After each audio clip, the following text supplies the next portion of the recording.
"I'll make it productive," he interrupted. "Today, that's why I borrowed the deep tiller," she sighed. "Just don't wait too long to consider alternatives. Our offer won't stay on the table indefinitely." After Melissa left, Frank stood motionless beside his tractor, the corporate offer crumpled in his fist. Before we jump back in, tell us where you're tuning in from. And if this story touches you, make sure you're subscribed, because tomorrow, I've saved something extra special for you. Duke pressed against his leg, offering silent comfort in the way only a loyal farm dog can. The foreclosure notice had arrived 3 weeks ago, giving Frank Sullivan just 30 days to come up with back taxes and mortgage payments totaling nearly $87,000. The Sullivan family farm, once prosperous, had been steadily declining since his father's passing 5 years earlier. The drought of the past 2 seasons had been the final blow to an operation already struggling with rising costs and falling crop prices. The barnyard gravel crunched beneath Frank's boots as he walked toward the old barn his great-grandfather had built in 1912.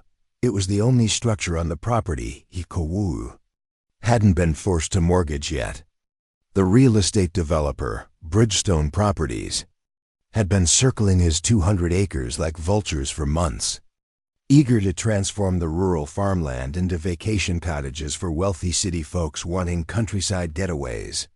Melissa Harding, their representative, had just left after delivering their final, most generous offer, barely enough to cover his debts with hardly anything left to start over.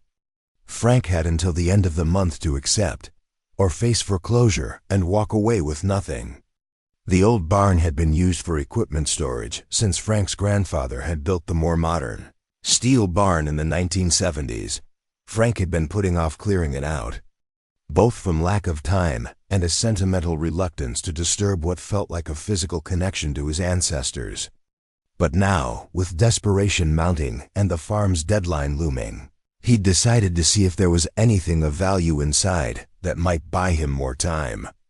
The massive oak doors groaned in protest as Frank pushed them open, sending dust motes dancing in the afternoon sunlight that streamed through the gaps in the wooden walls. Duke trotted in ahead of him, sniffing excitedly at the unfamiliar smells. The interior was crowded with decades of accumulated farm equipment. His grandfather's first tractor, now rusted beyond repair. Wooden hay wagons with missing wheels. Ancient plows and harrows rendered obsolete by modern technology. "Not much here worth selling, Duke," Frank muttered, patting the dog's head as he surveyed the cluttered space. Most of it was just junk, the kind of stuff farmers kept thinking they might someday repair or repurpose, but never did. Metal scrap prices were down, and antique dealers wanted pristine pieces, not the weathered, practical tools of actual farming life. Frank moved deeper into the barn, pushing aside empty grain sacks and broken tools. In the far corner, barely visible in the dim light, stood his great-grandfather's desk, a massive oak piece that had once been the command center for the farm's operations. Frank remembered sitting on his grandfather's lap at that desk as a child, pretending to help with the farm's accounts. Perhaps there might be something in the drawers worth selling. Preparing and narrating this story took us a lot of time, so if you are enjoying it, subscribe to our channel. It means a lot to us. Now back to the story. As Frank approached the desk, Duke suddenly stopped, his ears perked forward. The dog began pawing at the floorboards nearby, whining softly. "What is it, boy?" Frank asked, kneeling beside his companion. The floorboards beneath Duke's paws looked slightly different from the others, newer, perhaps, or at least less weathered by time. Frank ran his hand over the wood, feeling a subtle difference in height compared to the surrounding floor. Curious, Frank retrieved a crowbar from his truck and carefully pried up one of the boards. It came away more easily than expected, revealing not the expected dirt foundation beneath, but another layer of wood. Intrigued, he removed several more boards, uncovering what appeared to be a trapdoor, complete with a metal ring pull that had been hidden beneath the floorboards. "Well, I'll be damned," Frank whispered, his heart suddenly racing. His family had owned this land for 4 generations, and he'd thought he knew every inch of it. A hidden trapdoor was the last thing he'd expected to find. With Duke watching attentively, Frank grasped the metal ring and pulled. The trapdoor creaked open, revealing a set of wooden steps descending into darkness. The air that wafted up was cool and surprisingly fresh, not stale as one might expect from a long-sealed space. Frank retrieved the flashlight from his truck and, with Duke close at his heels, began to descend the stairs. The steps led to a tunnel, its walls and ceiling reinforced with wooden beams that, remarkably, showed little sign of rot or decay. The tunnel was wide enough for 2 people to walk side by side, and tall enough that Frank, at 6 feet, could stand upright without stooping. It extended beyond the reach of his flashlight beam, heading in the direction of the creek that marked the eastern boundary of his property. Frank moved forward cautiously, aware that old tunnels could be structurally unsound. But this one seemed surprisingly well built, the craftsmanship evident in the joinery of the support beams. "Who built this, Duke?" Frank murmured, more to himself than the dog. "And why didn't Dad or Grandpa ever mention it?" About 50 yards in, the tunnel widened into a small room, roughly 15 feet square. Frank's flashlight beam revealed wooden shelving along 3 walls. And what he saw on those shelves made him catch his breath. Bottles, hundreds of bottles, their glass surfaces catching and reflecting his flashlight beam. But not just any bottles, whiskey bottles. Their labels yellowed with age, but still clearly legible. Sullivan's. Special Reserve -1921. Frank approached the nearest shelf with trembling hands and carefully lifted one of the bottles. The glass was thick and heavy, the seal unbroken. The amber liquid inside caught the light of his flashlight, glowing like liquid gold. Frank had never heard of any Sullivan Special Reserve. His family had been farmers as far back as anyone had recorded, not distillers. The room contained more than just bottles. In one corner stood a small copper still, its surface patinated with age but still intact. Nearby, a wooden desk held leather-bound ledgers, their pages filled with handwritten entries detailing production, storage, and what appeared to be distribution routes and customer lists. Frank leafed through one, recognizing dates that coincided with the height of Prohibition. "Holy hell," Frank whispered, the realization dawning. Great-grandpa was a bootlegger.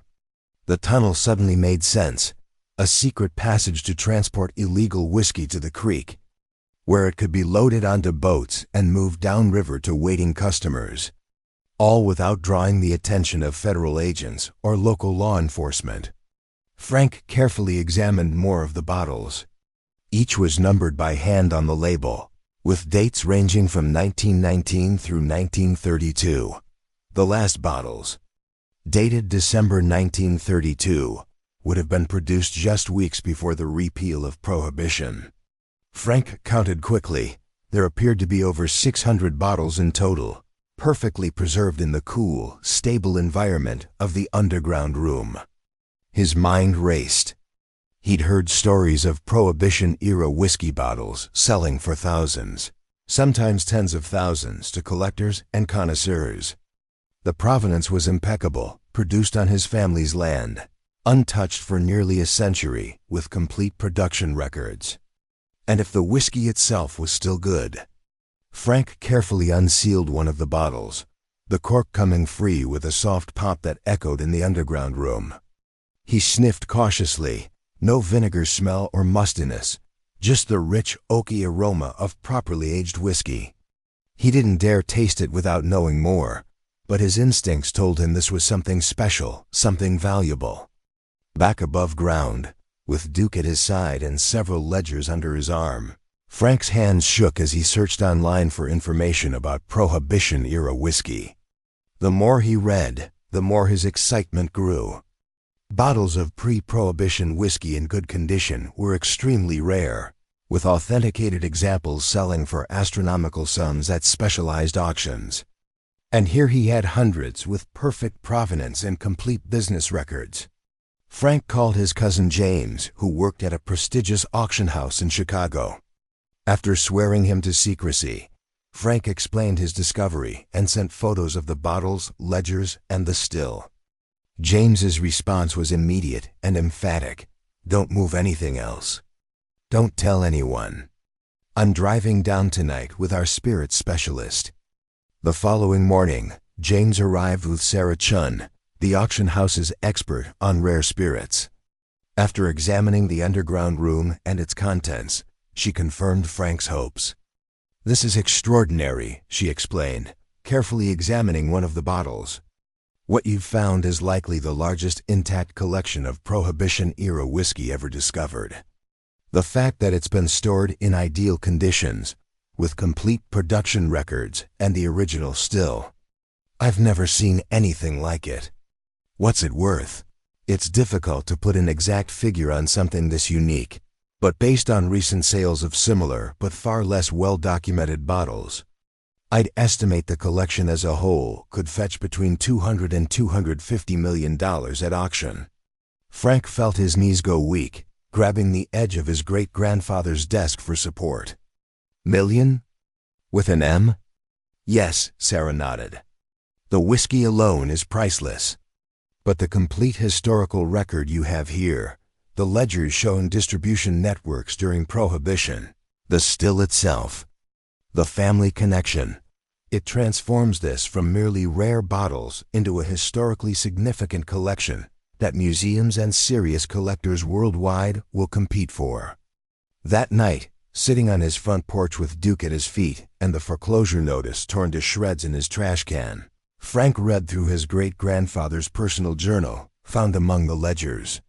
The story it told was fascinating, how William Sullivan, facing the same financial pressures that had plagued Frank, had secretly converted part of his corn crop to whiskey production when Prohibition began, using distilling skills learned from his Scottish immigrant father. The hidden operation had not only saved the farm during those difficult years, but had allowed William to buy additional acreage from struggling neighbors. The journal's final entry, dated December 5, 1933, the day Prohibition ended, explained why the whiskey had been hidden and forgotten. With repeal now law, I've sealed away the last of our special reserve. The legitimate distillers will reclaim the market, and Sullivan's small operation has served its purpose. Our family land is secure, free of debt, with funds set aside for the education of future generations. Perhaps someday, when the right Sullivan faces similar hardship, necessity will lead them to discover what I've hidden away. May it serve them as well as it served us." Frank closed the journal, tears in his eyes.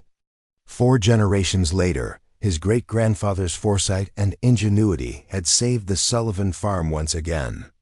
2 months later, the Sullivan Special Reserve Collection was the centerpiece of a specialized auction that drew attention from collectors, museums, and whiskey enthusiasts worldwide.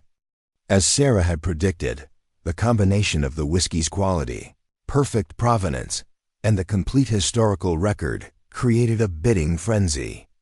When the final hammer fell, the collection had sold for $237 million, with the Sullivan family farm designated as a historical site in the sale agreement, ensuring it would remain intact and protected from development. Frank used a portion of the proceeds to modernize the farm's operations, implement sustainable farming practices, and establish the Sullivan Agricultural Heritage Foundation, providing grants and support to small family farms struggling to survive in an era of corporate agriculture. The original barn was carefully restored, becoming a small museum showcasing not just the discovered whiskey operation, but the broader history of American family farming through 4 generations of Sullivans. The old copper still was returned to its underground home, now accessible through a properly constructed staircase and open to visitors by appointment. Frank kept just 2 bottles from the collection, number 1, the very first bottle his great-grandfather had produced, and number 632, the very last. They sat on the mantel in his living room, glowing amber in the evening light. Reminders that sometimes salvation comes from unexpected places, and that the foresight of our ancestors can reach across time to change our futures when we need it most. As for Bridgestone Properties and their development plans, Frank took particular pleasure in purchasing the company outright with his newfound wealth, redirecting its resources toward historic preservation and agricultural land conservation throughout the region. Melissa Harding, the representative who had delivered their final offer, now worked implementing the Sullivan Foundation's grant programs, helping other family farms find sustainable paths forward without sacrificing their heritage.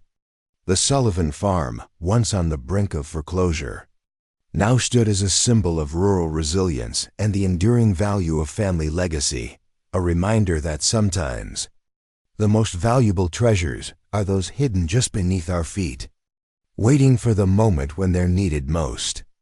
Duke, now sporting a new collar but still the same loyal companion, continued to patrol the farmyard each morning, occasionally stopping to sniff at the restored barn doors as if remembering the day. His keen senses had helped uncover the secret that changed everything. And Frank, watching from the porch of the farmhouse where 4 generations of Sullivans had lived before him, knew that his family's land would remain in caring hands for many generations to come. The Sullivan farm quickly became more than a simple agricultural operation after Frank's discovery. Within a year, it had transformed into a destination that blended working farmland with historical preservation and education. The underground whiskey vault, initially Frank's private discovery, now welcomed small groups of visitors by appointment, each tour personally conducted by Frank himself. He took special pride in sharing his family's unexpected legacy, seeing wonder bloom on visitors' faces as they descended the restored staircase into the cool darkness where his great-grandfather had once worked in secrecy. The history of America isn't just in our textbooks, Frank would tell visitors as they admired the copper still, now polished to a warm glow. It's in our barns, our fields, our family stories. Sometimes we're standing on history without even knowing it. The Sullivan Agricultural Heritage Foundation, established with proceeds from the whiskey auction, had expanded beyond Frank's initial vision. What began as a grant program for struggling family farms had evolved into a comprehensive support network offering financial assistance, technical expertise, legal resources, and marketing help to independent farmers across 3 states. Frank had assembled a team of agricultural specialists, many from farming backgrounds themselves, who understood the unique challenges facing small producers in an era dominated by industrial agriculture. Martha Wilson, a 4th-generation farmer who had been weeks away from losing her dairy operation before receiving foundation support, now served as the organization's outreach coordinator. "What the Sullivan Foundation gave me wasn't just money," she often told those considering applying for assistance. "It was time to adapt, innovate, and find a sustainable path forward without sacrificing the values that make family farming special." Frank had kept only a small portion of the auction proceeds for himself, enough to modernize the Sullivan Farm's operations and ensure its long-term viability. The majority went into the foundation's endowment, structured to provide perpetual support for family farms and agricultural preservation. This decision had raised eyebrows among some of his more distant relatives, who had suddenly appeared with warm greetings and business propositions after news of his discovery went public. "You could be living in a mansion in the Bahamas," his second cousin Tyler had remarked during an unexpected visit, eyeing the modestly upgraded farmhouse with obvious disappointment. "Instead, you're still here, getting your hands dirty every day. I don't get it." Frank had simply smiled, looking out over fields that had supported his family for generations. "I never wanted to escape this life, Tyler. I just wanted to make sure it could continue." The authenticity of Frank's commitment had not gone unnoticed in the wider world. National media had picked up the story of the Sullivan farm's remarkable salvation, And Frank had found himself reluctantly thrust into the spotlight as a champion for family farming. He'd initially shied away from the attention, uncomfortable with cameras and interviews, but had gradually embraced the platform when he realized how effectively he could advocate for rural communities and sustainable agriculture. His testimony before a congressional committee on agricultural policy had gone viral, his straightforward manner and practical wisdom cutting through the usual political posturing. "Family farms aren't just businesses," he'd told the committee, Duke sitting calmly at his feet. "They're living archives of agricultural knowledge, guardians of biodiversity, and anchors for rural communities. When we lose them, we lose something that money can't replace and corporations can't replicate." The Sullivan Museum of Agricultural Heritage, housed in the restored original barn, had become an unexpected success, drawing visitors from across the country and beyond. Unlike many agricultural museums that focused solely on equipment and techniques, the Sullivan Museum centered on people, the families who had worked the land for generations. Their innovations, adaptations, and resilience in the face of challenges from weather to economic upheaval. The Prohibition exhibit, featuring the story of William Sullivan's ingenious response to potential financial ruin, had become the museum's most popular attraction. Visitors could view the actual ledgers, photographs of the underground operation, and a rotating display of artifacts recovered from the tunnel. The exhibit carefully balanced education about the historical context of Prohibition with the entrepreneurial spirit that had driven William Sullivan to find a creative, if legally questionable, solution to save his family's legacy. "My great-grandfather wasn't a hardened criminal," Frank would explain to tour groups.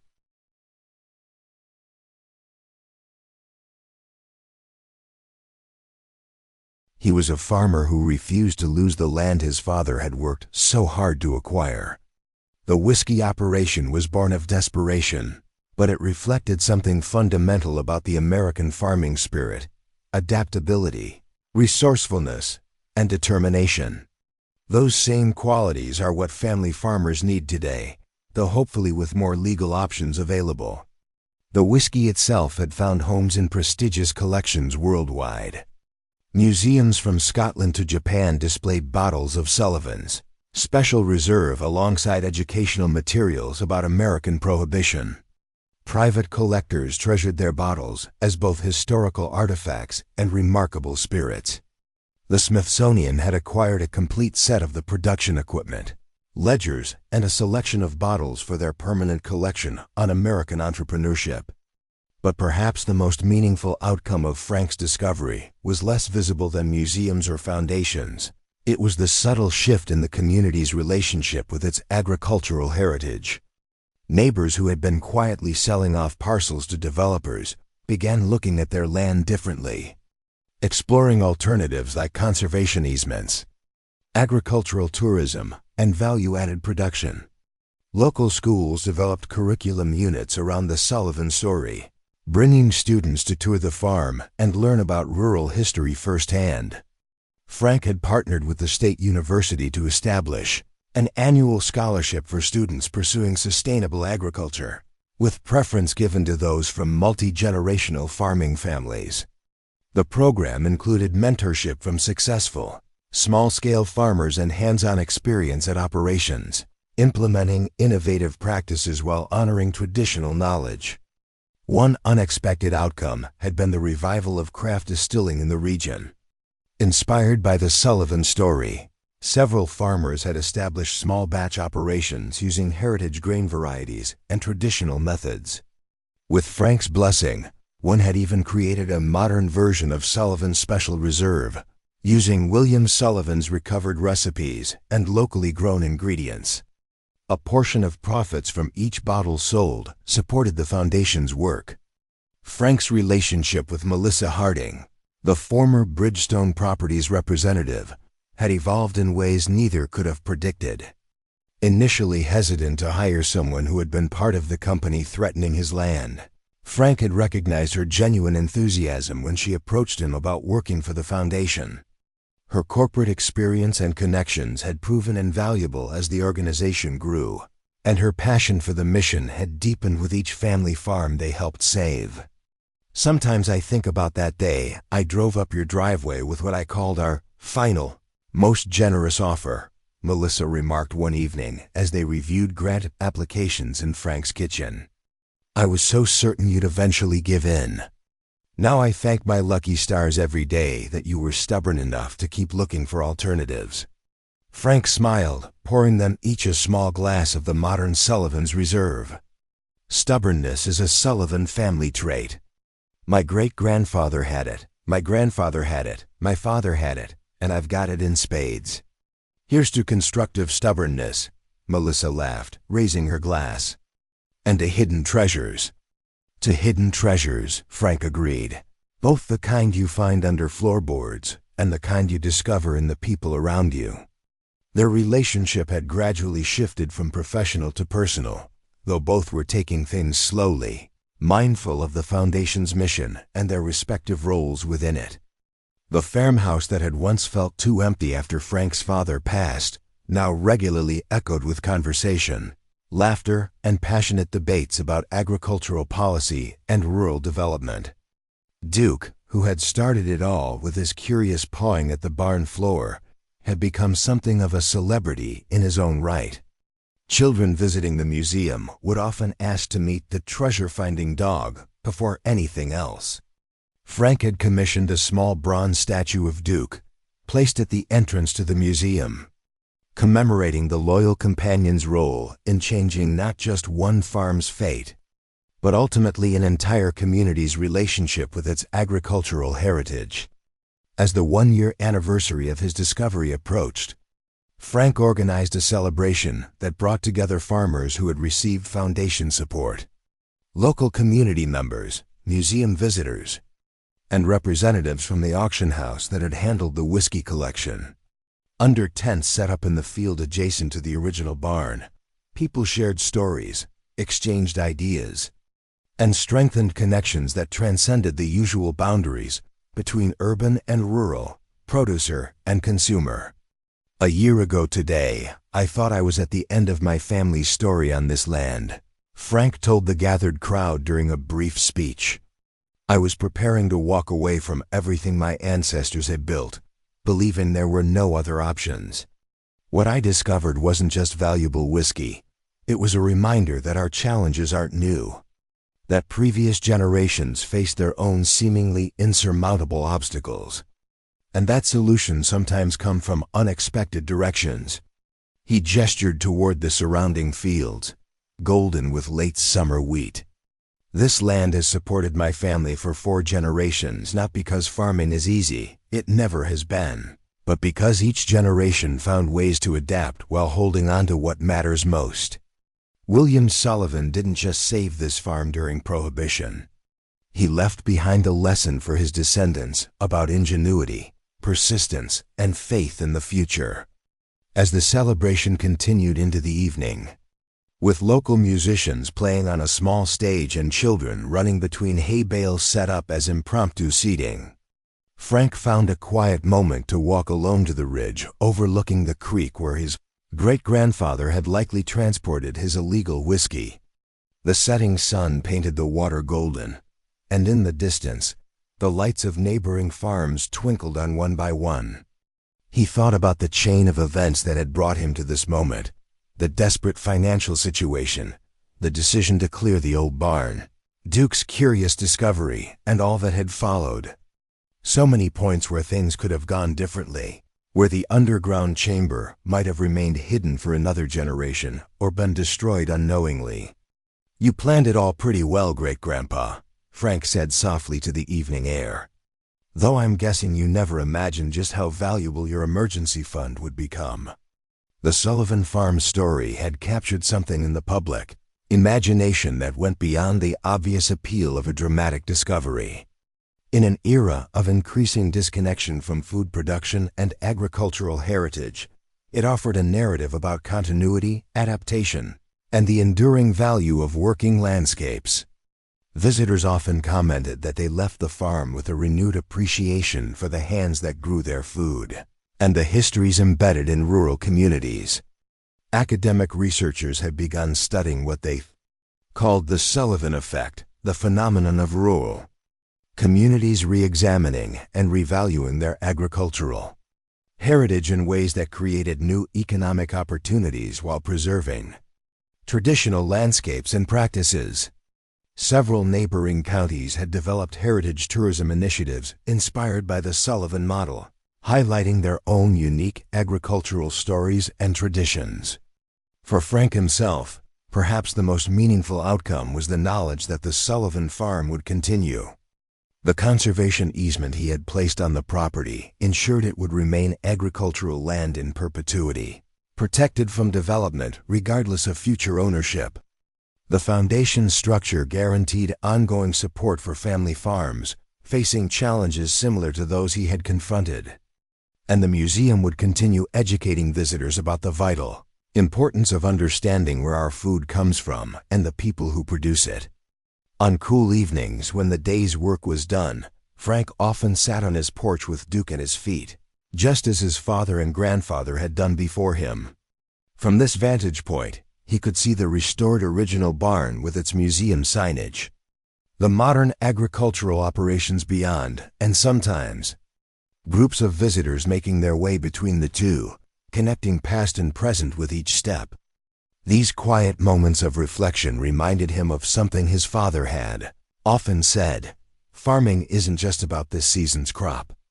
It's about maintaining a chain that stretches backward to our ancestors and forward to people we'll never meet. We're just caretakers for a little while.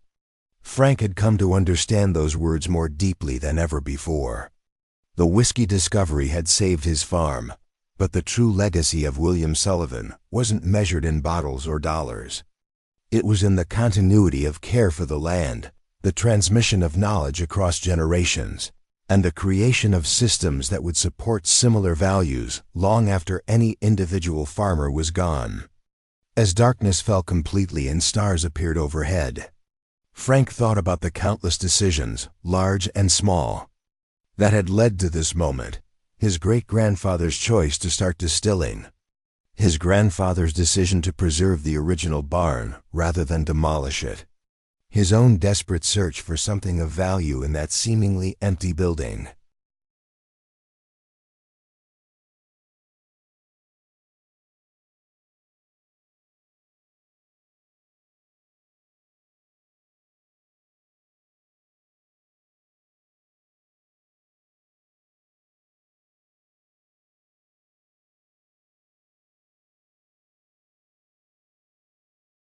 Life was shaped by such moments, crossroads where different paths became possible, where what seemed like endings could transform into beginnings.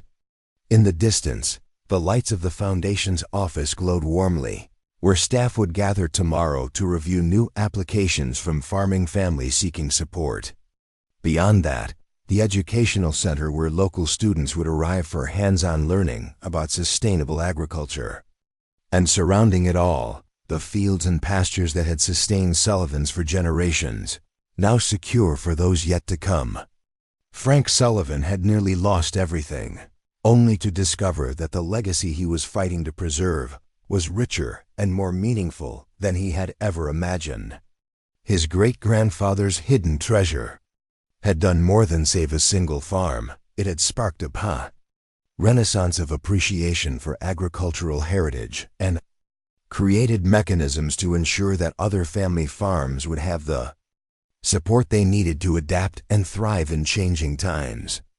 As he rose to head inside for the night, Duke trotting faithfully at his heels, Frank felt a deep sense of gratitude, not just for the extraordinary discovery that had changed his fortunes, but for the deeper understanding it had given him of his place in the long continuum of stewards who had cared for this land.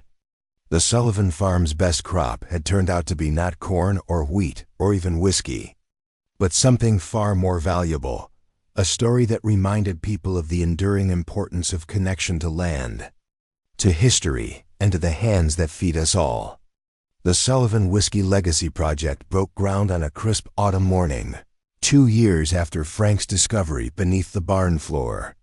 Located on 10 acres donated by Frank, adjacent to the original farm, the complex would combine a state-of-the-art craft distillery, agricultural research center, and expanded museum facilities. The centerpiece would be a recreation of the underground chamber where William Sullivan had produced his illicit spirits, designed to give visitors an immersive understanding of Prohibition-Era ingenuity. Frank stood with Melissa beside the ceremonial shovel, watching as community members, foundation staff, and representatives from partnering organizations gathered for the groundbreaking. Local high school students operated drones capturing aerial footage of the event. Part of the educational program, Frank had established linking agricultural heritage with modern technology skills. "I never imagined standing here doing something like this," Frank confided to Melissa as they waited for the ceremony to begin. "I was just trying to keep my head above water." Melissa squeezed his hand. "That's what makes this story so powerful. You weren't looking to build an empire or become famous. You were just trying to save your family's land." The project represented a bold evolution of Frank's initial vision. Beyond simply preserving agricultural heritage, it actively connected historical knowledge with future innovation. The research center would focus on developing drought-resistant crop varieties and sustainable farming techniques specifically tailored to small and mid-sized operations. The distillery would create economic opportunities for local grain producers, while demonstrating how value-added products could help family farms remain viable. Governor Eleanor Jenkins stepped to the podium, surveying the crowd with evident approval. "The Sullivan story reminds us that rural America isn't just our past, it's a vital part of our future," she began. "This project exemplifies how agricultural heritage can serve as a foundation for rural economic development that honors tradition while embracing innovation." The governor's support had been unexpected. Initially skeptical about a project centered around Prohibition-era whiskey production, she had become one of its strongest advocates after visiting the Sullivan farm and seeing firsthand how it had revitalized the surrounding community. Her administration had matched private funding for the educational components of the complex, seeing it as a model for rural development initiatives statewide. After the ceremonial first shovel of dirt and the obligatory photographs, Frank led a smaller group to tour the existing Sullivan Museum in the restored barn. Among them was Jonathan Chun, curator of the American History Museum, who had traveled specifically to discuss the Smithsonian's proposed special exhibition on American agricultural adaptation and resilience. With the Sullivan story as its centerpiece. "What fascinates us about your family's story," Chun explained as they walked, "is how it encapsulates key moments of American agricultural adaptation. Your great-grandfather's shift to whiskey production during Prohibition. Your grandfather's adoption of mechanization in the post-war era. Your father's navigation of the farm crisis in the 1980s. And now your transformation of a historical discovery into a sustainable future for the farm. It's American agricultural history in microcosm." Frank appreciated the historical perspective, though he still found it somewhat surreal to think of his family's struggles as museum-worthy. "We were just doing what farmers have always done, adapting to survive," he replied. "Nothing special about that." "That's precisely what makes it special," Chun countered. "Ordinary people responding to extraordinary circumstances with creativity and determination. That's the history that often goes untold, but shapes our nation most profoundly." The Smithsonian exhibition would feature artifacts from the Sullivan farm, alongside items from other family farms across the country, illustrating how agricultural producers had navigated challenges from the Dust Bowl to the present day. Frank had agreed to loan several key items, including the first ledger book from the whiskey operation and one of the numbered bottles, provided they would return in time for the opening of the expanded Sullivan Museum. As construction on the new complex progressed through winter into spring, Frank found himself increasingly involved in policy discussions at state and national levels. His practical experience combined with the foundation's growing database of case studies made him a valuable resource for lawmakers seeking to understand the real-world impact of agricultural policies on family farms. The problem with most agricultural policy, Frank testified during a Senate committee hearing on rural development, is that it's designed either for massive corporate operations or for hobby farms, with very little addressing the needs of working family farms in the middle. These mid-sized operations are the backbone of rural communities, but they're disappearing at an alarming rate. His testimony had helped secure provisions in the new Farm Bill, specifically targeting support for mid-sized family operations, including expanded access to capital, technical assistance for diversification, and incentives for sustainable practices. The media had dubbed these provisions the Sullivan Amendments, though Frank was quick to point out that many advocates had been fighting for such changes for decades. Back at the farm, the spring planting season brought its usual flurry of activity. Frank had maintained active farming operations alongside the museum and foundation work, believing that keeping his hands in the soil kept him grounded in the realities facing agricultural producers. This year, a section of the farm had been dedicated to growing heritage grain varieties similar to those his great-grandfather would have used in his whiskey production, part of a research partnership with the state university's agricultural program. Dr. Eliza Washington, head of the university's Sustainable Agriculture Department, inspected the emerging sprouts with professional interest. The genetic diversity in these heritage varieties could be crucial for developing climate-resilient crops, she explained, kneeling to examine a particularly promising stand. They evolved before modern agricultural chemicals, so they often have natural resistance to pests and diseases that we've bred out of contemporary varieties. Frank nodded, remembering his father's skepticism about the university's recommendations for ever more specialized hybrid seeds. Dad always kept planting some of the older varieties, even when the extension office told him they were obsolete. Said they might not yield as much in a good year, but they'd survive the bad ones. Your father was ahead of his time, Dr. Washington replied. We're finding that genetic diversity is one of our best defenses against the climate volatility farmers are facing now. The highest yielding variety becomes worthless if it can't handle unpredictable weather patterns. The research partnership had already produced promising results, identifying several heritage grain varieties particularly well suited to the changing climate conditions in the region. These findings were freely shared through the Foundation's networks, allowing other farmers to diversify their plantings and reduce reliance on commercial seed companies. By midsummer, the framework of the new distillery stood prominently against the horizon, its copper-clad dome gleaming in the sunlight. The design deliberately echoed the copper still found in William Sullivan's underground operation, scaled up to commercial production capacity, but maintaining the artisanal approach. Local craftspeople had been involved throughout the construction process, from the stone foundation to the hand-carved wooden doors.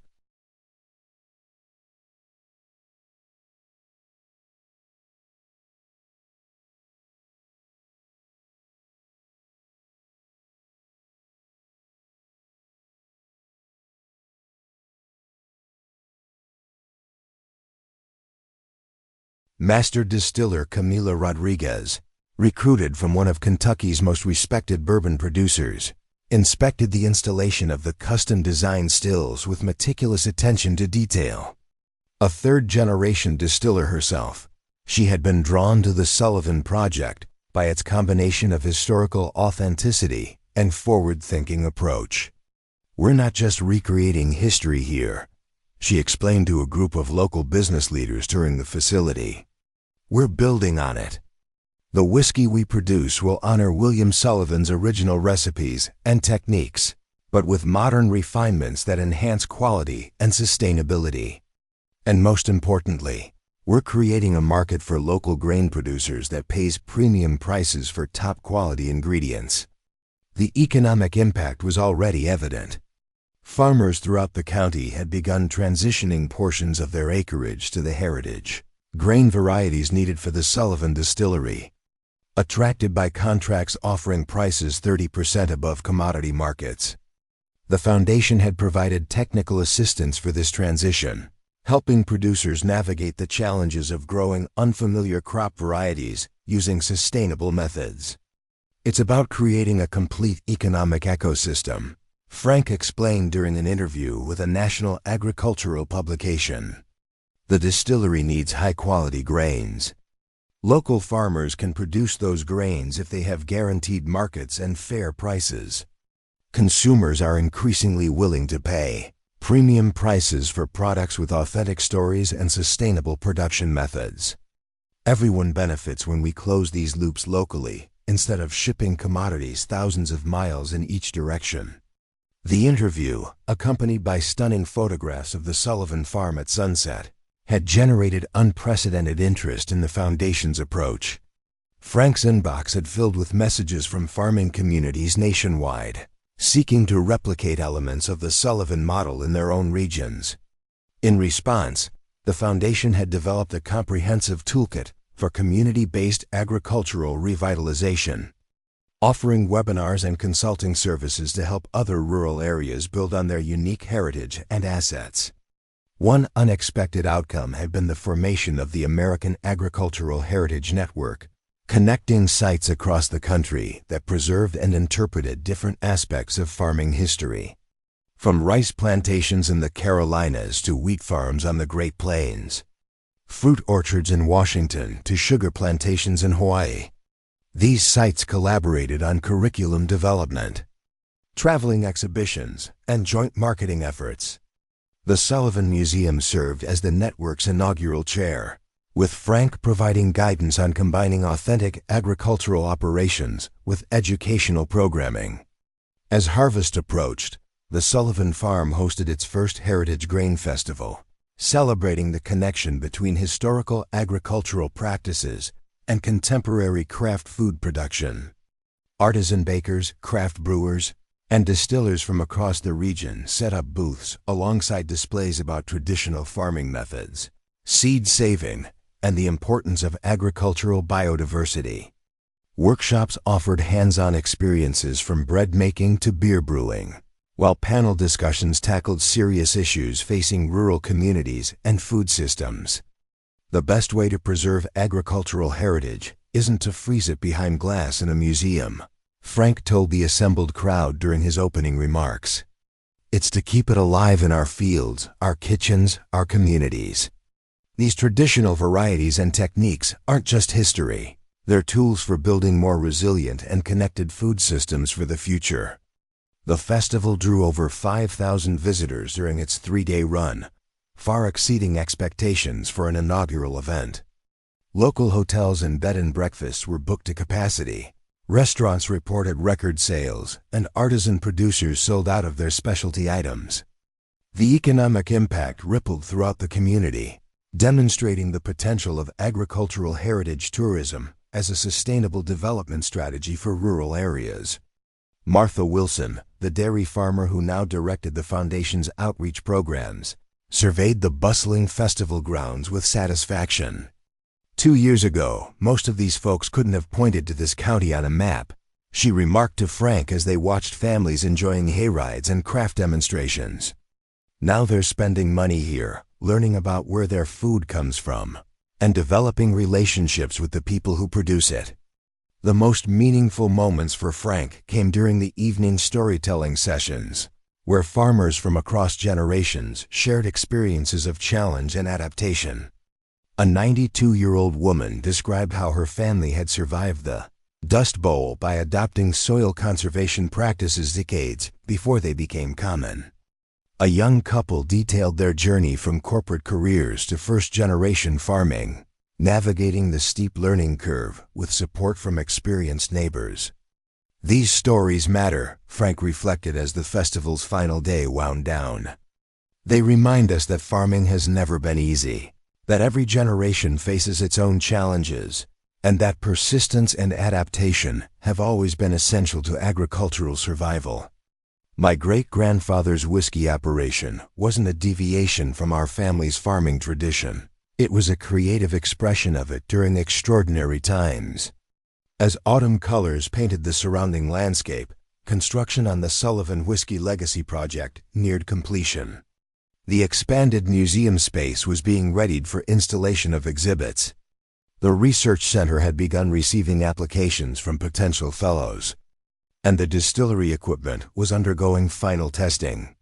The grand opening was scheduled for the following spring, timed to coincide with the centennial of William Sullivan's first whiskey production during Prohibition.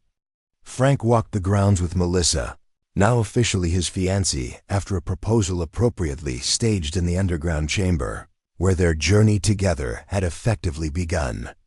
They had decided to hold their wedding at the farm the following summer, with ceremonies incorporating elements of agricultural tradition from planting to harvest, a celebration of cycles, continuity, and new beginnings. "Sometimes I still can't believe how everything has changed," Frank admitted as they paused to watch sunset light glint off the distillery's copper dome. 3 years ago, I was ready to walk away from all of this with nothing but regrets. Melissa leaned into his shoulder. "Your great-grandfather would be proud, not just of what you found, but of what you've built with it. You could have simply sold the collection and moved on, but you chose to create something that honors the past while building toward the future." The Sullivan Whiskey Legacy Project would officially commence operations in phases over the coming months. The research center would welcome its first cohort of fellows in January, selected from applicants nationwide for their innovative approaches to sustainable small-scale agriculture. The museum would open its expanded facilities in March, featuring immersive exhibits on prohibition, agricultural adaptation, and the revitalization of rural communities. And the distillery would release its first products in April, starting with white spirits while the aged whiskeys matured in barrels, crafted from oak harvested on the Sullivan property.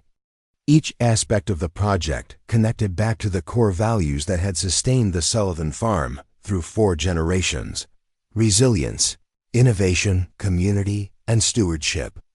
The discovery beneath the barn floor had provided the financial resources, but it was these values passed down from William Sullivan to his great-grandson, Frank, that had guided the transformation from crisis to opportunity. As dusk settled over the farm, lights began to glow in the windows of the new buildings and in the farmhouse, where 4 generations of Sullivans had weathered good times and bad. Duke, now showing signs of age but still alert and faithful, trotted ahead of Frank and Melissa as they made their way home across fields that had sustained a family for over a century and would continue doing so for generations to come. Frank paused at the ridge overlooking the creek, the same spot where he had often come to reflect on his journey. In the gathering darkness, he could make out the silhouettes of the original barn where it all began, the new distillery complex that represented the future, and between them, the farmhouse that connected past and present in a continuous thread of stewardship and care. "Ready to head home?" Melissa asked, slipping her hand into his. Frank nodded, giving the vista one last appreciative glance. "Home," he repeated softly. "That's what this has always been about, isn't it?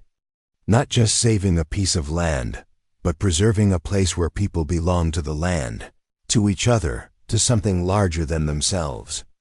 Together they walked toward the warm lights of the farmhouse, where plans for tomorrow's planting and next year's harvest continued, a cycle unbroken since the first Sullivan had turned soil on this land. The whiskey discovery had saved more than a farm. It had renewed a legacy of adaptation and resilience that would continue evolving long after the current stewards had passed their responsibilities to the next generation of caretakers.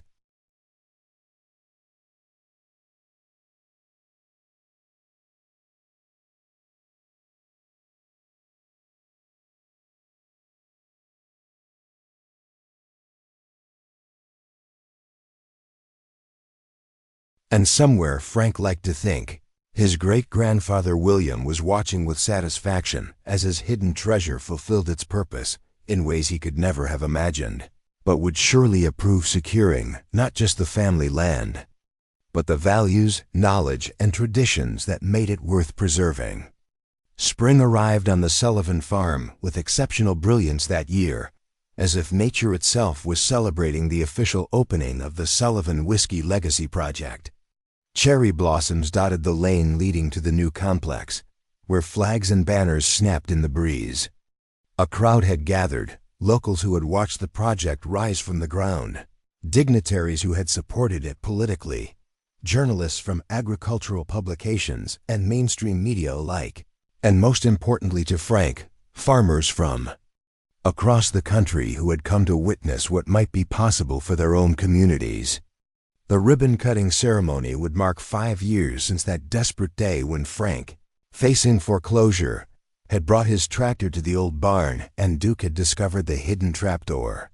Standing at the podium now, looking out over the assembled crowd, Frank found himself momentarily overwhelmed by the journey from that low point to this triumphant moment. 5 years ago, he began, once the applause subsided, I thought I was at the end of my family's story on this land. Today, I realize I was actually at the beginning of a new chapter, not just for the Sullivan farm, but for how we think about agricultural heritage and rural communities. The completed Sullivan Whiskey Legacy Project stood as a testament to integrated vision. Unlike typical development projects that often felt imposed upon rural landscapes, this complex had grown organically from the land and its history. The buildings nestled into the natural contours of the property, utilizing sustainable materials and energy systems. The architecture honored agricultural traditions while incorporating modern efficiency and accessibility. Inside the expanded museum, interactive exhibits brought to life not just the Sullivan whiskey story, but the broader narrative of American farming resilience. Visitors could step into recreations of the farm as it existed in different eras, from the early homesteading days to the mechanization period following World War II, to the farm crisis of the 1980s, and into the present Renaissance. The research center buzzed with activity as teams of agricultural scientists, economists, and rural development specialists collaborated on projects designed to support family farming operations. The inaugural class of Sullivan Fellows, 12 innovative farmers from diverse backgrounds, had taken up residence in newly constructed housing on the property, where they divided their time between research projects and hands-on farming experience. But it was the distillery that truly captured the integration of past and future. Master distiller Camila Rodriguez had perfectly balanced historical authenticity with contemporary innovation, creating spirits that honored William Sullivan's original techniques while meeting modern expectations for quality and sustainability. The first batch of Sullivan's Legacy whiskey was aging in barrels made from oak harvested on the property, while the clear spirits, Sullivan's New Horizon Gin and Heartland Vodka, had already begun winning international awards. After the ceremony, as visitors explored the new facilities, Frank found himself approached by an elderly man he didn't recognize, walking with the assistance of a carved wooden cane. "Mr. Sullivan," the man said, extending his free hand. "Harold Whitfield.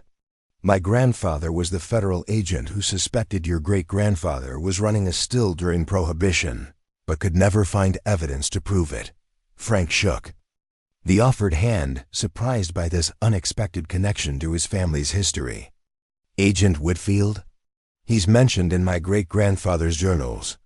Said he was thorough but fair, never harassed the family like some agents did." Harold nodded, a slight smile crossing his weathered face. "Grandpa always said he respected William Sullivan, even if he was breaking the law. Said he was just a farmer doing what he had to do to save his land, not a gangster getting rich off violence." From his coat pocket, Harold produced a worn leather notebook. "After Grandpa passed, this came to me. His field notes from the Sullivan Farm investigations. I thought you might want to add it to your museum collection.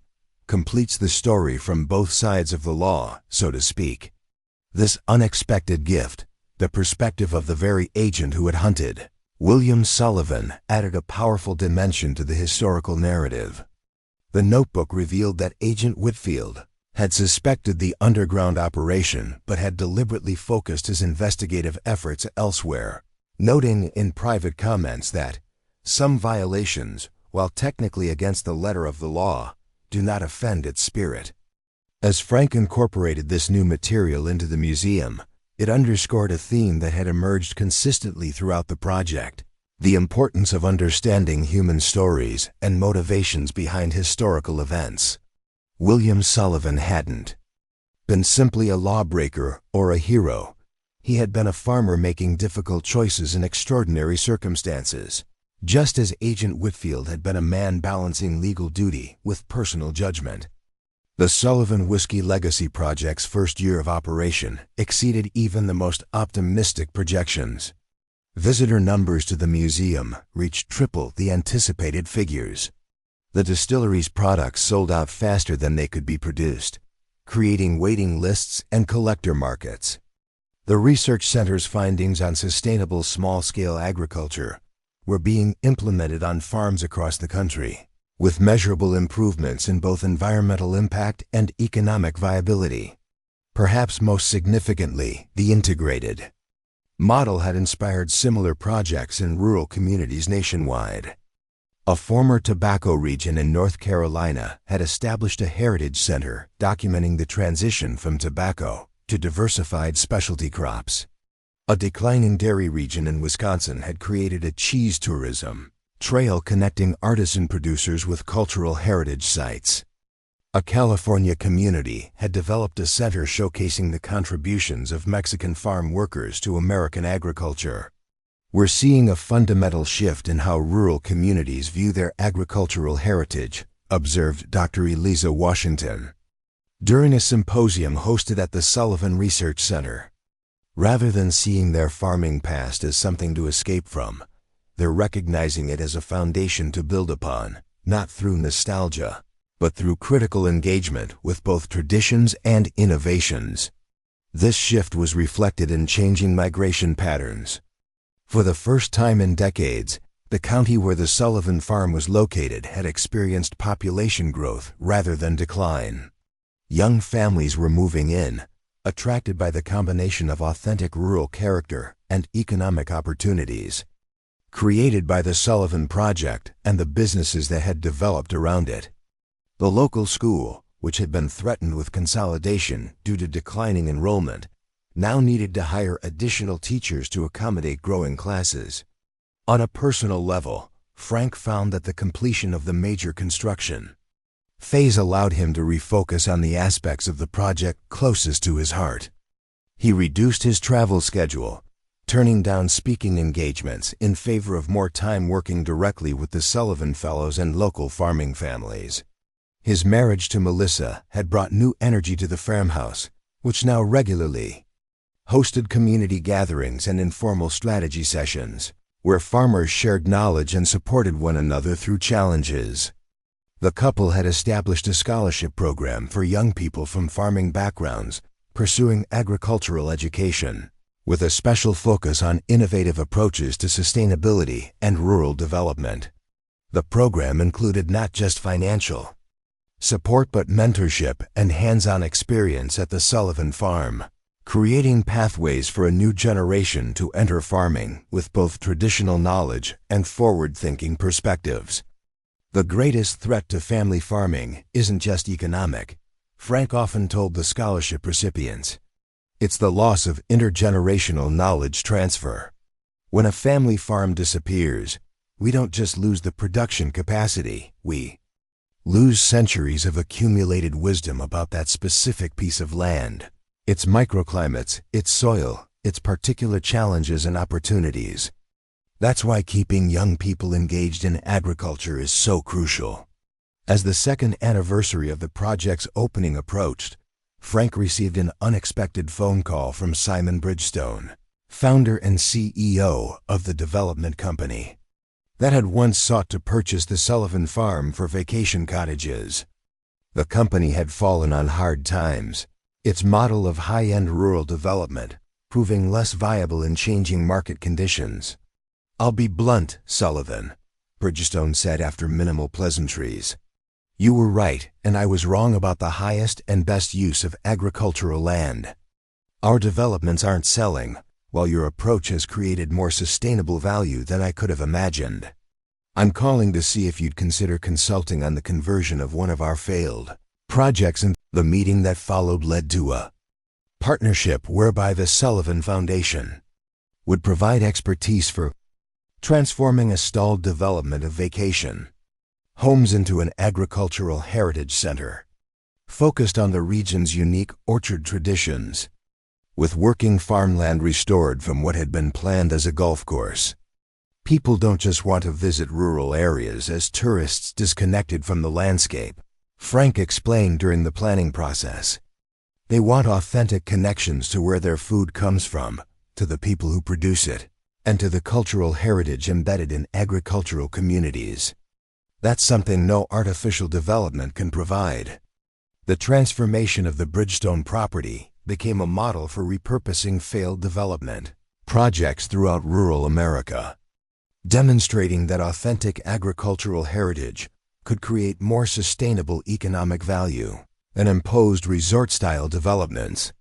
Frank took particular satisfaction in seeing farmland that had been graded for house lots being restored to productive use, with heritage crop varieties appropriate to local conditions and traditions. On a crisp fall evening, as harvest activities wound down across the Sullivan farm, Frank walked with his young nephew Thomas along the ridge overlooking the creek. Thomas, at 7 years old, represented the fifth generation of Sullivans connected to this land. His natural curiosity and intuitive understanding of the farm ecosystem gave Frank hope for the future of the family legacy. "Uncle Frank," Thomas asked, pointing toward the distillery's copper dome glinting in the sunset, "did great-great-grandpa William know that his secret whiskey would someday turn into all this?" Frank smiled, placing a hand on the boy's shoulder. "I don't think he could have imagined the details, but in a way, I think he did understand the importance of what he was doing. He wasn't just making whiskey to sell. He was preserving the farm for future generations, for his children's children's children." "Like me," Thomas said proudly. "Exactly like you," Frank agreed. "And someday, you'll make decisions about this land that I can't even imagine now." That's how farming works. Each generation builds on what came before, adapts to new challenges, and leaves things better for those who follow. Thomas considered this solemnly before his attention was diverted by Duke's son Scout, who had taken over the farm dog duties as his father had aged. "Can I go help with the evening chores?" he asked, already edging toward the barn where cattle were being brought in for the night. "Go ahead," Frank nodded, watching as the boy ran off with the dog at his heels, his silhouette against the evening sky, a mirror image of Frank's own childhood on this land. The unexpected discovery beneath the barn floor had changed everything, yet in another sense. It had simply reinforced what had always been true about the Sullivan farm, that its greatest value lay not in monetary terms, but in its role as a living repository of agricultural knowledge, adaptation, and stewardship. The whiskey had been a means to an end for William Sullivan, a way to preserve something more precious than the spirits themselves. Frank had honored that intention by using the discovery, not just to save the farm, but to strengthen the broader community of which it was part. As darkness fell completely and stars appeared overhead, Frank made his way back to the farmhouse where lights glowed warmly from the windows. Inside, Melissa was hosting a planning meeting for next year's Heritage Grain Festival, their voices and laughter carrying into the yard. This, he reflected, was the true harvest of his great-grandfather's foresight, not just preserved land, but a living community connected to agricultural heritage while actively shaping its future. The Sullivan farm had survived depression, drought, war, economic upheaval, and near foreclosure. Through it all, the land had sustained the family, and the family had sustained the land. Now with the Sullivan Whiskey Legacy Project serving as both an economic engine and educational resource, That reciprocal relationship had expanded to include a broader community of farmers, researchers, visitors, and consumers, all connected through authentic engagement with agricultural heritage and rural development. In the underground chamber, now carefully preserved and open for guided tours, a plaque displayed William Sullivan's final journal entry. Perhaps someday, when the Wright Sullivan faces similar hardship, necessity will lead them to discover what I've hidden away. May it serve them as well as it served us. It had served them indeed, not just by saving the farm from foreclosure, but by revealing the deeper value of agricultural heritage as a foundation for sustainable rural futures. The treasure Frank had discovered was measured not just in bottles of rare whiskey, but in the wisdom, resilience, and foresight of those who had worked the land before him, leaving behind lessons that extended far beyond the boundaries of the Sullivan farm. As he reached the farmhouse porch, Frank paused to look back at the property, the original barn where it all began, the new facilities that had grown from that discovery, the fields now being prepared for their winter rest. Duke's son Scout bounded up to greet him, sensing perhaps that his human was having a moment of reflection. Frank scratched behind the dog's ears, remembering how Duke's curiosity had led to the discovery that changed everything. "Good boy," he murmured. "Your dad started quite a story, didn't he?" The Sullivan story had unfolded across 5 generations, each facing their own challenges, each finding their own ways to preserve what mattered most. Frank's chapter had transformed a moment of potential ending into a new beginning, not just for his family, but for a broader vision of rural America, where agricultural heritage served as a foundation for innovation rather than an obstacle to progress. As he stepped inside to join the lively planning session, Frank carried with him a deep sense of gratitude for his great-grandfather's foresight, for Duke's curious paw scratching at the barn floor, for the chain of events that had transformed crisis into opportunity. The true legacy of the Sullivan farm wasn't measured in acres or dollars or bottles of whiskey, but in the continuity of care for the land and the community it sustained. That legacy now extended far beyond what any single Sullivan could have envisioned, connecting past and future through the simple yet profound understanding that the value of farmland lies not just in what it produces today, but in what it preserves for tomorrow.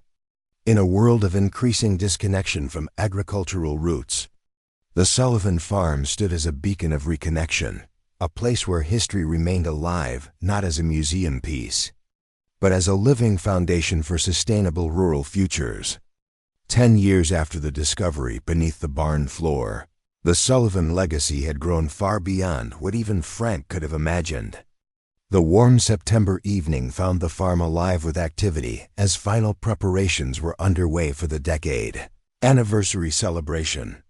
Lanterns illuminated pathways connecting the original farmhouse to the distillery complex, the museum, and the research center. Workers hung banners commemorating the milestone while caterers arranged locally sourced delicacies on tables in the central courtyard. Frank stood on the ridgeline overlooking it all, a quiet moment of reflection before the festivities began. At 52, his face had weathered additional lines, but his eyes carried a depth of satisfaction that had been absent in his younger years. Beside him stood 20-year-old Thomas, no longer the curious child, but a young man studying sustainable agriculture at the state university, spending every break and summer working on the family farm.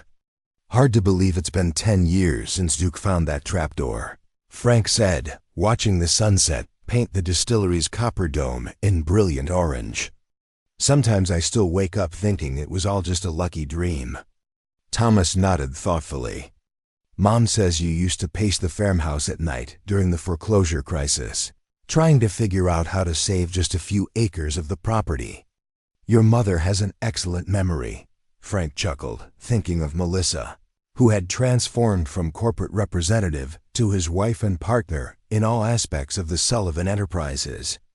Their marriage had brought 3 children: Thomas, the oldest from Melissa's previous relationship, whom Frank had legally adopted, and twins Emma and William.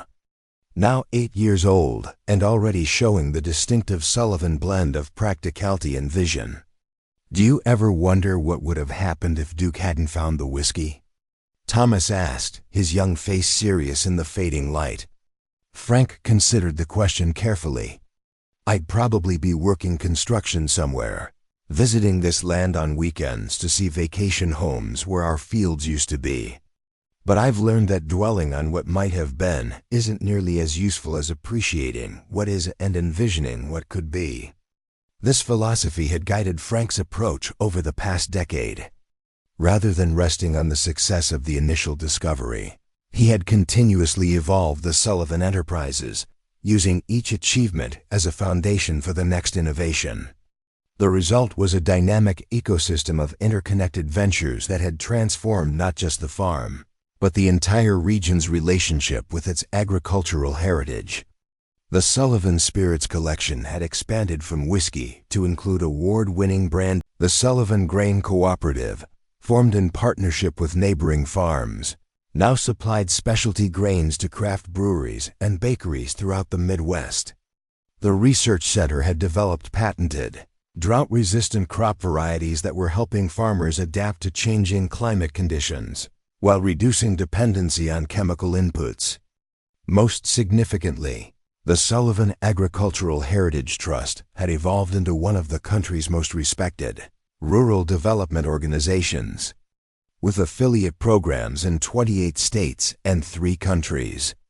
The model Frank had pioneered, leveraging agricultural heritage as a foundation for sustainable economic development, had proven remarkably adaptable across diverse farming regions and cultural contexts. "You coming, Dad?" Thomas called, already heading down toward the gathering crowd. "People are starting to arrive." Frank nodded, taking one final moment to absorb the vista before following his son. The path they walked had once been a simple dirt track connecting farm buildings.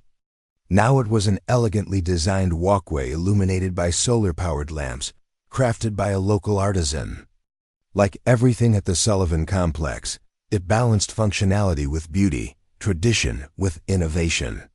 The courtyard buzzed with a diverse crowd representing the many facets of the Sullivan story. Original foundation staff, who had helped launch the initial projects, chatted with the current generation of researchers and administrators. Farmers whose operations had been saved through foundation programs mingled with chefs who featured their products on high-end menus. Museum curators exchanged ideas with distillery workers, while tourists who had planned their vacations around the celebration absorbed the lively atmosphere. At the center of it all stood the bronze statue of Duke, his paw eternally poised above the spot where the trapdoor had been discovered. Children played around the beloved monument, occasionally pausing to pat the dog's head, a gesture said to bring good luck and inspiration. According to the local lore that had developed around the Sullivan story. "There he is," called a voice from the crowd as Frank approached. Governor Eleanor Jenkins, now in her second term, made her way toward him with a warm smile. The man who turned whiskey into water, life-giving water for an entire agricultural ecosystem. Frank embraced her, remembering her initial skepticism about the project and subsequent conversion to one of its strongest advocates. "Governor, you're looking well. How's the Rural Renaissance Initiative going?" The initiative, inspired by the Sullivan model and implemented statewide 3 years earlier, had established regional agricultural heritage centers in 6 formerly struggling rural counties. Each center combined historical preservation with economic development, creating jobs while strengthening community identity and cohesion. "Exceeding even our optimistic projections," she replied with evident satisfaction. "Tourism revenue up 30%, rural population stabilizing for the first time in decades, and young people actually returning to farming rather than fleeing from it. The Sullivan effect continues to prove itself." The Sullivan effect had become shorthand in economic, Development circles for the phenomenon where honoring agricultural heritage created sustainable growth without sacrificing rural character. Academic studies had documented measurable improvements in everything from property values to mental health indicators in communities that had implemented Sullivan-inspired programs. "Frank!" called another familiar voice, and he turned to see Harold Whitfield approaching, still spry despite now being in his late 80s. The grandson of the federal agent who had hunted William Sullivan during Prohibition had become a close friend and valued advisor. His family's historical connection to the Sullivan story adding a rich dimension to the museum's educational programs. "Harold, you made it!" Frank exclaimed, genuinely pleased. "I was afraid your doctor might veto the trip." Harold waved dismissively. "I told Dr. Mercer that missing the Sullivan anniversary would be worse for my health than the journey. Besides, I brought something special for the occasion." From an inside pocket, he produced a small leather pouch. "Found this while going through my late uncle's effects, a flask confiscated during a raid in 1927. The laboratory analysis indicates it contains Sullivan's special reserve. This unexpected artifact, the only known container that had actually held William Sullivan's original whiskey during Prohibition, was precisely the kind of historical connection that continued to make the Sullivan story resonate." Frank accepted it reverently, knowing it would become a centerpiece in the museum's collection, another thread connecting past and present. As the celebration formally began, Frank took the podium to address the gathered crowd. The setting sun silhouetted the original barn where Duke had made his fateful discovery, now restored and serving as the museum's main building. Behind him, the distillery's copper dome caught the last golden rays, while the research center's modern architecture provided a visual bridge between tradition and innovation. 10 years ago, Frank began, I stood in that old barn, facing financial ruin, with no idea that beneath my feet lay not just my family's salvation, but the seeds of a much larger transformation. What we've built together since then isn't just about whiskey, or even about the Sullivan farm. It's about recognizing that agricultural heritage isn't a relic to be preserved behind glass, but a living foundation for sustainable futures. He paused, looking out over the faces of those who had contributed to this remarkable journey, from Melissa, who had transitioned from corporate representative to passionate advocate for rural communities, to Camila Rodriguez, whose innovative approach to distilling had earned international recognition, to the Sullivan Fellows who had taken the model to their own communities across the country and around the world. William Sullivan didn't hide that whiskey just to save our family farm. He preserved knowledge, craft, and vision that he believed would someday be needed again. In doing so, he taught us something profound about stewardship, that sometimes our most important work is planting seeds we may never see grow. The metaphor resonated deeply with the agricultural audience, who understood viscerally the faith required to place seeds in the ground each spring, trusting in processes that unfold across generations rather than quarterly reporting periods. This long-term perspective had become a cornerstone of the Sullivan approach to rural development, challenging the extractive models that had hollowed out so many farming communities. The true legacy of the Sullivan discovery isn't measured in bottles or dollars, but in renewed communities, regenerated landscapes, and reconnected relationships between people and the land that sustains us all. We don't just make whiskey, we cultivate belonging. As Frank concluded his remarks, the courtyard erupted in applause. The celebration continued into the evening, with live music performed by local artists whose songs often referenced the Sullivan story and its impact on the region. Food stations featured dishes created by chefs partnered with local farmers, each offering a taste of the area's agricultural heritage reinterpreted for contemporary palates. Later, as the party reached its peak, Frank slipped away with Melissa and a small group of close friends and family members. They made their way to the underground chamber where the whiskey had been discovered, now preserved as a sacred space rarely open to the general public. The original copper still stood in its place, illuminated by soft lighting that highlighted the extraordinary craftsmanship of a previous era. 10 years ago, this room changed everything, Frank said softly, his voice echoing slightly in the underground space. But I've come to believe that the real treasure wasn't the whiskey itself, but what William Sullivan embedded in the very act of creating this place. The understanding that adaptation doesn't mean abandoning your values, but finding new ways to express them in changing circumstances. He gestured to the gathered circle, family members, friends, colleagues who had become extended family through shared purpose and vision. That's the real Sullivan legacy, not just perseverance, but creative adaptation. Not just surviving, but finding ways to thrive while staying true to what matters most. From a small cabinet built into the chamber wall, Frank withdrew a single bottle, one of only 5 remaining from William Sullivan's original production, set aside a decade earlier for special occasions. With reverence, he broke the seal and poured small measures for each person present. To William Sullivan, he offered as a toast, who didn't just save a farm, but preserved wisdom we're still discovering. As they sipped the century-old whiskey, remarkably smooth and complex after its long rest beneath the farm, each person shared reflections on the decade's journey and visions for the future. Frank spotted James Chun, the spirit specialist from the auction house who had authenticated the original discovery. Deep in conversation with Camila Rodriguez about the distillery's latest experimental batch aging in barrels made from trees grown on the property. We've created a closed-loop production system, Camila was explaining passionately. The grain grown here feeds the livestock, whose manure fertilizes the fields, while the spent mash from distilling goes back to the animals. Even the oak for the barrels is part of the integrated ecosystem. This holistic approach had become a hallmark of all Sullivan enterprises, viewing the farm not as a collection of separate operations, but as an integrated living system where each element supported the others.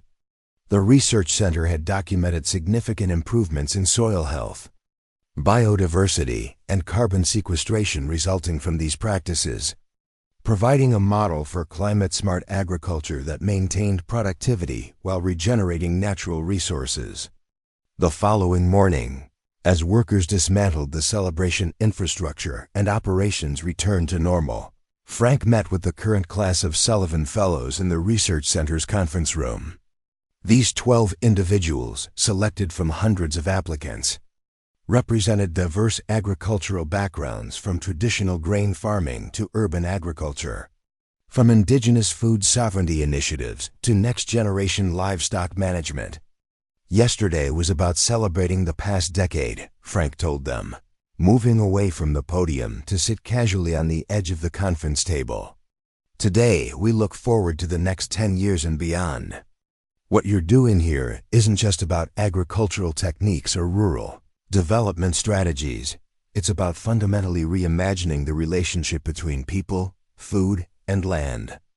Each fellow briefly presented their current project, ranging from the Sullivan farm had been saved, but more importantly, it had been transformed into something that transcended property boundaries or family ownership. A living legacy that would continue, bearing fruit long after any individual steward had passed their responsibilities to the next generation of caretakers. In saving his family's land, Frank had helped create a new vision for rural America, one where agricultural heritage served not as a nostalgic relic, but as a foundation for sustainable, vibrant futures rooted in the wisdom of those who had worked the land before. Up next, you've got 2 more standout stories right on your screen. If this one hit the mark, you won't want to pass these up. Just click and check them out. And don't forget to subscribe and turn on the notification bell so you don't miss any upload from us.